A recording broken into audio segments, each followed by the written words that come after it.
চাইলেই পারেন টাইপিং না করেই লেখা বের করে আনতে, যে কোনো ছবি কিংবা দৃশ্যমান লেখা হতে। কিভাবে জানতে চান? প্রথমটির উত্তর হল যে কোনো ইমেজ ফাইল অর্থাৎ ছবিকে গুগল ডক্সের মাধ্যমে ওপেন করে। আর দ্বিতীয়টির উত্তর হল যে কোনো দৃশ্যমান লেখাকে গুগল লেন্সের মাধ্যমে ছবি তুলে।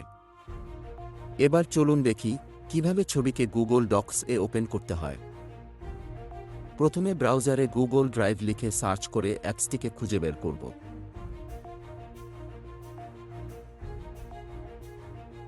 এরপরে অ্যাপসটিকে ওপেন করার জন্য সাইন আপ অথবা সাইন ইন করে নিব। সেখানে নিউ বাটনে ক্লিক করে ফাইল আপলোড অপশনটি সিলেক্ট করব। এরপরে পছন্দনীয় ছবিটি আপলোড করব।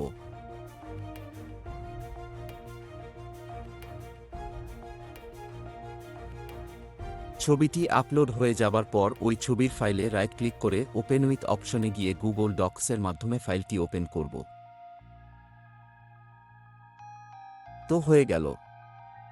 এখন টেক্সটগুলোকে ইচ্ছেমতন জায়গায় ব্যবহার করা যাবে। এবার চলুন দেখি কিভাবে ছবি তোলার মাধ্যমে লেখাকে ওসিআর করে মোবাইলে টেক্সট ফরম্যাটে নিয়ে আসবেন। প্রথমে প্লে স্টোরে গিয়ে গুগল লেন্স অ্যাপসটি ডাউনলোড ও ইনস্টল করে নিন। এরপরে এই অ্যাপসটিকে ওপেন করে মেনুবারের টেক্সট অপশনটি সিলেক্ট করুন। এরপর যে লেখা বের করতে চান তার একটি ছবি তুলুন। এখন পুরোটা সিলেক্ট করার জন্য সিলেক্ট অল ব্যবহার করুন, অথবা আঙুল দিয়ে চেপে ধরে যতটুকু লেখা বের করতে চান তা সিলেক্ট করে কপি টেক্সট অপশনটি ট্যাপ করুন। এখন লেখাটি কপি হয়ে গেল এবং আপনি যেখানে লেখাটি নিতে চান সেখানে পেস্ট করলেই চলবে। ভিডিওটি দেখার জন্য আপনাকে অনেক ধন্যবাদ।